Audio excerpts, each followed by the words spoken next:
So we did a lot of confessing. So I have a slight confession to make. We are absolutely going to look at feeling good about yourself.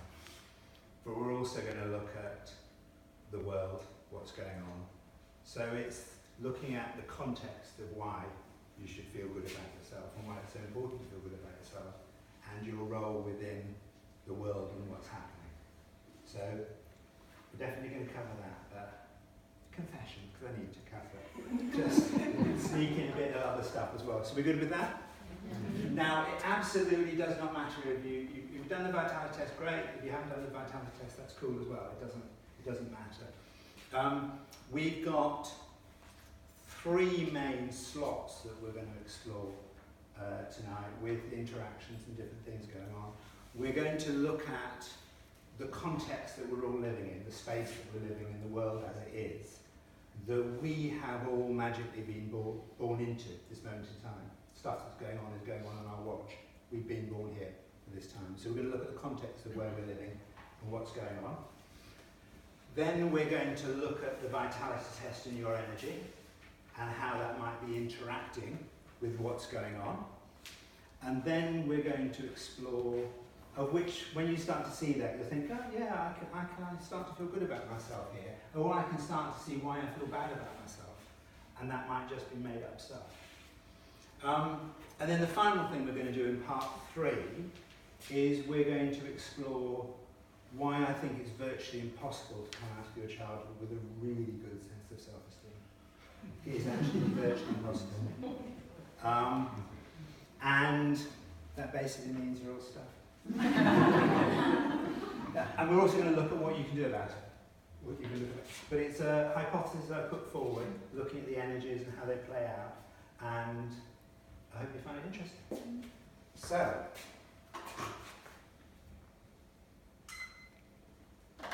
we're off.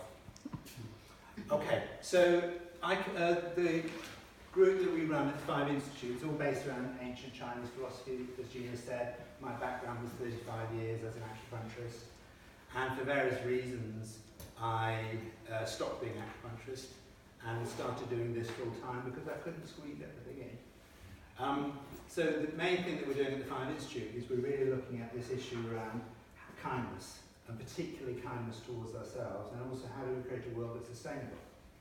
So this whole idea of your life, your vital life, you're born in this way, and in a kind and sustainable world, and how would that be? So that's what we're about, and we'll be, like I said, we'll be looking, feeling good about yourself. And I want you to welcome, thank you very much for coming. I don't take it lightly that people are here, because I'm a relative unknown. For the time being. Okay, so we look at part 1, ready? So on your sheets, we have some stuff we're going to look at as the Chinese Zodiac. Now the Chinese Zodiac is made up of 12 animals. So each year is related to one particular animal. And animals have certain characters and certain natures. And we're just going to explore some of those. Now, as well as each year being related to a certain animal, it's also related to one of the 5 elements, or one of the 5 energies.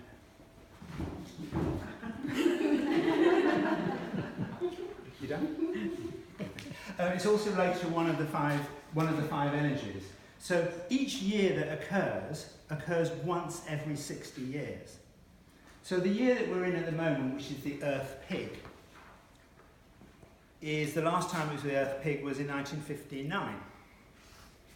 So I was born in 1959, don't remember a lot about it, a lot of pooing evidently and nappies and stuff. So I didn't have a meaningful existence, and I'm not 100% convinced I'm going to be here in another 60 years, or if I am, I might be back in nappies again. So this is my one big shot at this particular year, and we may be, other people may be in that same particular position. And each year has a certain kind of theme to it, a current, an energy to it, a vibrancy. It's a bit like the energy of the year has a certain flavour and a certain wave to it. And if you can understand the energy of the year, you can kind of get on top of that wave and go with it. Or what you can do is understand, well, actually, the energy of the year was a challenge, and it challenged me, and it was nothing to do with me being rubbish. I was just perhaps trying to do the wrong thing at the wrong time. So understanding the concepts of the years is really important. So each year kind of builds on each other, so they have the flow.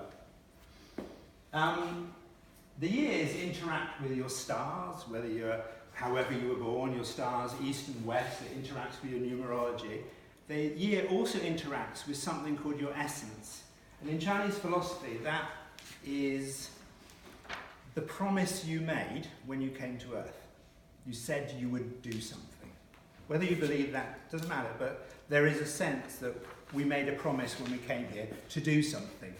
And that to do something might be to feel good about yourself, or it might be to express yourself as a parent, or it might be to rattle the world, it might be to do different things, but there was something that you're constantly being brought back to do.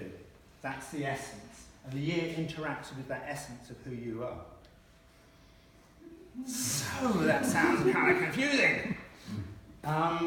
So we've got this year which has a certain energy to it, and they occur once every 60 years, and it has a flow to it and an essence, and it matches my numerology and the stars I was born under. And what the hell do I do? Because I'm a Leo, but I'm also a Earth pig, and is this a good year for me? Am I going to be okay? So it's confusing. Anyone's slight sense of... one of the fantastic things that we have is the vitality test. What the vitality test does is it sums up all the other stuff that you're about. The stars that you were born under, your numerology, it's got your parents in there, it's got lots of who you are. And also, this is really important, in that vitality test profile is absolutely everything you need to fulfill your promise. Whatever it is you promise to do is sitting there in utter perfection for you. And it also, within those energies, it's like a picture, and we're going to explore what the picture looks like. So with the energies, we are made up. When the Chinese said that when we're born, we're each born with a certain energetic blueprint, and it's made up of these 5 energies, and we have all 5 energies in us. We just have certain ones that are in slightly more dominant or in a certain pattern or shape. And this is my vitality test profile. And we'll look. And this allows me to do what I do and gives me all my challenges as well that I'm meant to stretch and grow into. Okay? So I love the vitality test because it shortcuts all the other things that are going on. Okay. So I'm going to talk about the year that we're in, and I'm going to talk about the context of the last 12 years. Because we are in this Earth Pig year here, 2019. And we're the end of a 12-year block. And if you notice, the beginning of the 12 years was Earth, Earth. End of the 12 years was Earth, Earth. So a third of this 12-year block is all about Earth energy. And the other 2/3 are made up of all the other energies. So this is a dominant Earth energy block.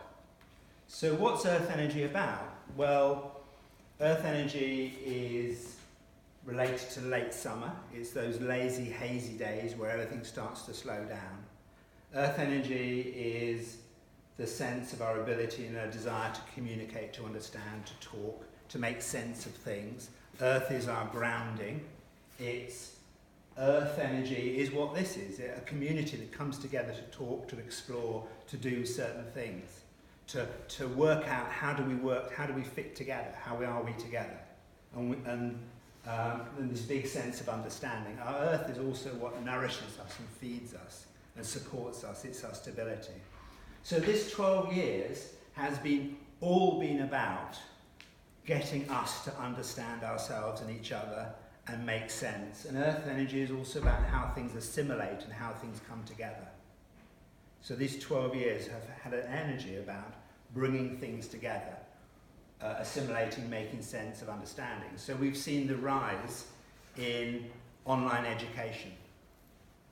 We've seen great movements towards increasing people working more and more to try and get to understand how we work and how we turn up.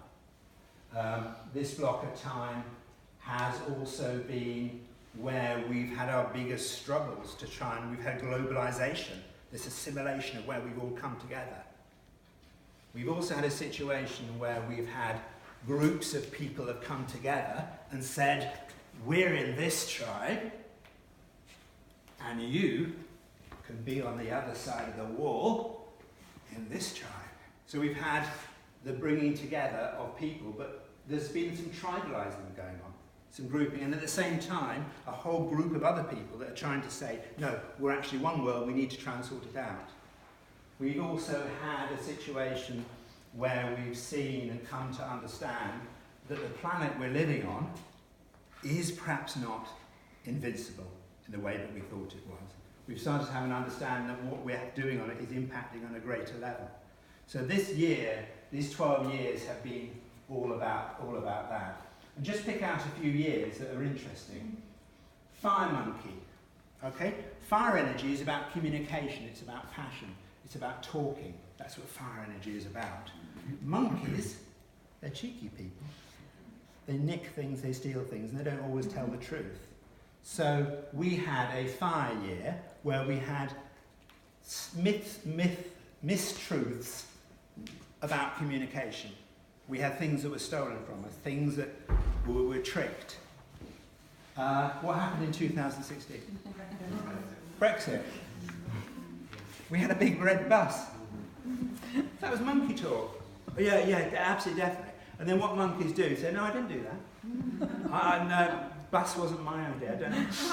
How did the bus turn up at a rally like that? So that's kind of monkey stuff. Monkey stuff, we had Donald Trump. There was something going on about that year, that there was tricks of taking things from us that we weren't mindful of. And it doesn't matter what your politics or your beliefs were, there was monkey business on every single side of people saying different things, and we got to the extent that, oh my God, everything is just fake news. And we just got overwhelmed and we closed down with it. Because we got all the fake news came out then, didn't it? Whatever side you were on, it was all fake stuff. Fire rooster. Roosters, what do? They wake us up. So in that fire year, we were woken up with communication. We had Me Too. We were suddenly woken, oh my God, this is going on. All these things that were out there and had been there forever, suddenly we were designed to try and wake us up to it. We were trying to be woken up to what we'd perhaps not been told the truth about, and perhaps we need to be more responsible.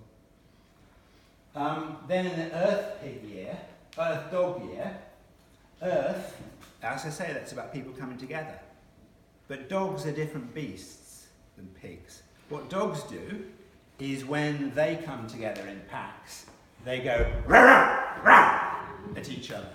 They snap and they snarl and they bark and we started in last year, lots of people started to come together in groups, and instead of having a useful conversation, which is an earth energy thing, the conversation consisted of dog stuff, particularly as people got very frightened and defensive about their position, and it just became snapping and snarling and snapping and snarling and snapping and snarling.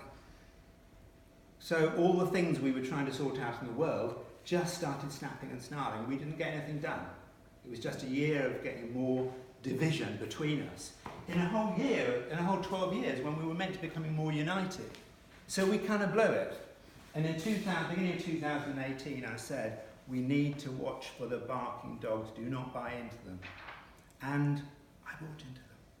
Because that's what we all heard, the dogs. So this year, the Earth Pig year, is another Earth year when we have the final chance to come together in a completely different way. And pigs are different than dogs. Pigs don't bark at each other. When they like each other, they sit and they sleep nose to nose. They have an ability to dig and get mucky. They're not dirty creatures, but they are prepared to get down and dirty to sort stuff out. They're prepared to unearth stuff that's valuable. They're prepared to get in there and get mucky. So this is a year where we're more likely to get mucky and get down and get dirty and just try and sort out the stuff and deal with the stuff that we should have done with and trying to heal the stuff that went on in the barking, snapping year.